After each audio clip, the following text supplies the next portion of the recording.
పర్యావరణాన్ని కాపాడడం ప్రతి ఒక్కరి సామాజిక బాధ్యత అని రాష్ట్ర రవాణా బీసీ సంక్షేమ శాఖ మంత్రి పొన్నం ప్రభాకర్ పిలుపునిచ్చారు.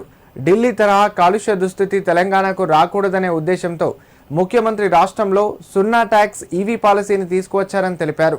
మొక్కలు నాటడం కేవలం ప్రభుత్వ కార్యక్రమం కాదని అందరి జీవితాల్లో భాగం కావాలన్నారు. ప్రపంచ పర్యావరణ దినోత్సవం సందర్భంగా సిద్దిపేట జిల్లా కొండపాక మండలం మరపడక గ్రామంలోని అర్బన్ ఆక్సిజన్ పార్కులో సిద్దిపేట అటవీ శాఖ ఆధ్వర్యంలో ఏర్పాటు చేసిన కార్యక్రమంలో మంత్రి పొన్నం ప్రభాకర్ ముఖ్య అతిథిగా పాల్గొన్నారు. ఈ సందర్భంగా మంత్రి మొక్కలు నాటడమే కాకుండా చెట్టు విలువ తెలుసా అనే పోస్టర్ను ఆవిష్కరించి అందరితో పర్యావరణ ప్రతిజ్ఞ చేయించారు. అనంతరం మంత్రి మాట్లాడుతూ రాష్ట్రంలో నిర్మించే 4 లక్షల ఇందిరమ్మ ఇళ్లలో ఖాళీ ప్రభుత్వ స్థలాల్లో తప్పనిసరిగా మొక్కలు నాటాలని స్పష్టం చేశారు.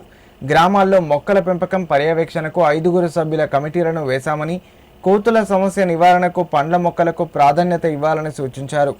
ఉత్తమంగా మొక్కలు నాటిన గ్రామాల సర్పంచులను అభినందిస్తామని, పర్యావరణం స్వచ్ఛత కోసం మహిళా సంఘాలకు స్టీల్ బ్యాంకులు, హోటళ్లకు గ్లాసులు పంపిణీ చేశామని తెలిపారు.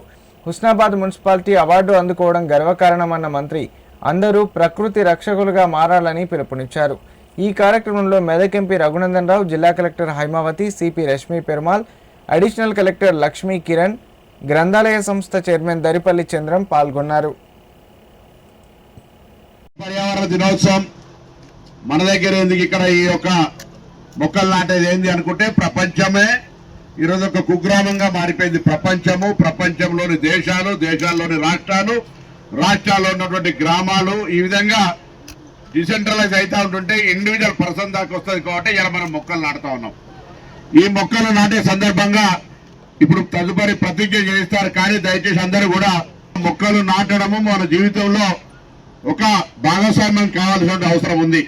దాయకంగా మనం తీసుకుంటే ఎవరి ప్రశంస కొరకు కాదు, మనం ఇవాళ మన బాధ్యతలు సమాజంలో నెరవేరుస్తున్నామని అనేటువంటి మాట. ఇలా ప్రభుత్వంలో రవాణా శాఖ మంత్రిగా ఉన్నాం. రవాణా శాఖ పక్షాలు కూడా ఇలా ఢిల్లీకి వెళ్తేప్పుడైనా ఢిల్లీలో అక్కడ రాష్ట్రపతి గారు ఉంటారు, ప్రధానమంత్రి గారు ఉంటారు, అటువంటి 800 మంది ఎంపీలు ఉన్నా అక్కడ ఉన్నటువంటి నిర్లక్ష్యం తరాలుగా వస్తున్నటువంటి దృష్ట్యా ఇలా మాస్క్ పెట్టుకోవడం, ఇళ్లలో ఆక్సిజన్ కు సంబంధించిన వ్యవస్థ పెట్టుకోవడం, మనం ఎక్కడో దూరం పోయి ఎంపీ గారు చెప్పినట్టుగా దూరం పోయి చూసే అవసరం. ఢిల్లీలో ఆరోగ్యానికి సంబంధించి ప్రకృతి పూర్తిగా పొల్యూషన్ ఎయిర్ ఇండెక్స్ అనేటువంటిది పూర్తిగా అక్కడ నివసించలేని విధంగా మారిపోయింది. పక్కన రాజస్థాన్ పంట పొలాలు కాలబెడుతుందా, ఇక్కడ గ్రీనరీకి సంబంధించి ఉందా, వెహికల్ పొల్యూషన్ వస్తుందా, అన్ని దృష్టిలో పెట్టుకున్నప్పుడు తెలంగాణలో గౌరవ ముఖ్యమంత్రి గారు ఈవీ పాలసీ తీసుకొచ్చినాం.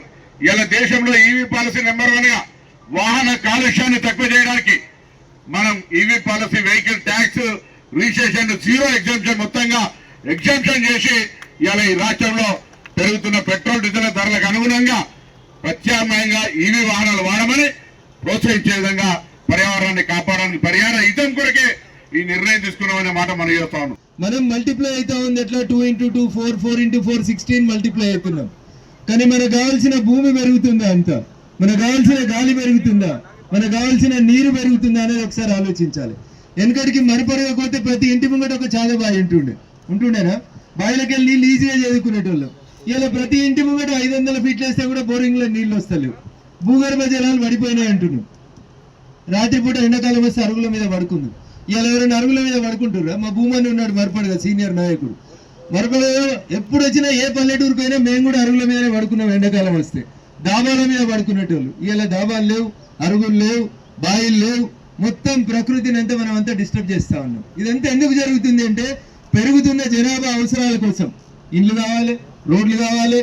పెరుగుతున్న జనాభా అవసరాల కోసం ఇన్ఫ్రాస్ట్రక్చర్ అవసరం. కాబట్టి ప్రకృతిని ఎక్కడికక్కడ విధ్వంసం చేస్తా ఉన్నాం. మరి పెరిగిన అవసరాలను దృష్టిలో పెట్టుకొని ఉన్న భూమిని ఎట్లా కాపాడుకోవాలి, సాయిల్ ఎరోజన్ రాకుండా ఎట్లా చూసుకోవాలి, భూగర్భాన్ని ఎట్లా కాపాడుకుంటే అది మనల్ని కాపాడుతుంది అనే విషయానికి వచ్చినప్పుడు మనమందరం ఆలోచించాల్సింది ఏంటంటే, అందరూ 6 నెలలకు ఒకసారి హాస్పిటల్కి పోయి చెకప్లు చేసుకుంటారు, హెల్త్ కార్డు అని తెచ్చుకుంటారు, ఆయుష్మాన్ భారత్లు, ఆరోగ్యశ్రీలు, రకరకాల స్కీములు తెచ్చి దవాఖానకు పోయినప్పుడల్లా చెకప్ చేసుకుంటారు. అట్లే భూమిలో ఏ పంట పండించుకోవాలి, ఏ పంట పండించుకోకూడదు, పంట మార్పిడి ఎందుకు చేయాలి, పంట రొటేషన్ సిస్టమ్ ఎందుకు చేయాలని చెప్పి భారత ప్రభుత్వం నరేంద్ర మోడీ గారి నాయకత్వంలో తెలంగాణని పైలట్ ప్రాజెక్ట్ కింద ఎంపిక చేసి సాయిల్ హెల్త్ కార్డులని ఇస్తా ఉంది. మనిషికి ఎట్లయితే హెల్త్ కార్డు ఉంటుందో భూమికి కూడా అట్లే ఒక హెల్త్ కార్డు, సాయిల్ హెల్త్ కార్డుని ఇస్తా ఉన్నారు. గత ప్రభుత్వం ప్రారంభించింది, దాన్ని మొత్తం పూర్తి చేయాల్సిందిగా గౌరవ మంత్రి గారికి నేను ఈ వేదిక ద్వారా విజ్ఞప్తి చేస్తా ఉన్నాను.